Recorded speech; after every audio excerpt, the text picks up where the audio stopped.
అఖండ, వీరసింహారెడ్డి, భగవంత్ కేసరి 3 సినిమాలతో back to back 100 కోట్ల hits కొట్టి బాలకృష్ణ ప్రస్తుతం ఫుల్ ఫామ్ లో ఉన్నారు. ఇప్పుడు బాలకృష్ణ 109వ సినిమా డైరెక్టర్ బాబీ దర్శకత్వంలో తెరకెక్కుతోంది. శ్రీకర స్టూడియో సమర్పణలో సితారా ఎంటర్టైన్మెంట్స్, ఫార్చ్యూన్ 4 బ్యానర్స్ పై నాగవంశీ, సౌజన్య ఈ సినిమాని నిర్మిస్తున్నారు. తాజాగా నేడు మహాశివరాత్రి సందర్భంగా ఈ సినిమా నుంచి గ్లిమ్స్ రిలీజ్ చేశారు.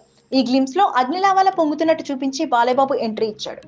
విలన్ ఏంట్రా వార్ డిక్లేర్ చేస్తున్నావా అంటే బాలయ్య సింహం నక్కల మీదకు వస్తే వార్ అవ్వదురా లఫూట్ హంటింగ్ అంటారు అని పవర్ఫుల్ గా డైలాగ్ చెప్పి యాక్షన్ సీన్ తో అదరగొట్టాడు. ప్రస్తుతం ఈ గ్లిమ్స్ వైరల్ గా మారింది. ఇక ఇందులో బాలయ్య బాబు సరికొత్త లుక్ లో మరింత యంగ్ గా కనబడ్డారు.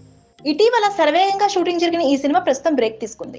ఎలక్షన్స్ దగ్గరికి వస్తుండటంతో బాలయ్య బాబు ఆ బిజీలో ఉండి షూట్ కి కొన్ని రోజులు గ్యాప్ ఇచ్చినట్లు సమాచారం. ఈ సినిమా 1980ల స్టోరీతో ఫుల్ యాక్షన్ గా ఉండబోతున్నట్లు తెలుస్తోంది. వయాలెన్స్ కి విజిటింగ్ కార్డ్, ప్రపంచానికి ఇతను తెలుసు కానీ ఇతని ప్రపంచం ఎవరికి తెలియదు అనే కొటేషన్స్ తో సినిమా ఓపెనింగ్ సమయంలో ఓ పోస్టర్ రిలీజ్ చేసి అంచనాలు పెంచారు. Please subscribe Pragna Media. Please like, share, subscribe to Pragna Media. Pragna Media, please do like, share and subscribe. Please subscribe to Pragna Media. Please like, share and comment if you like the video. Pragna Media.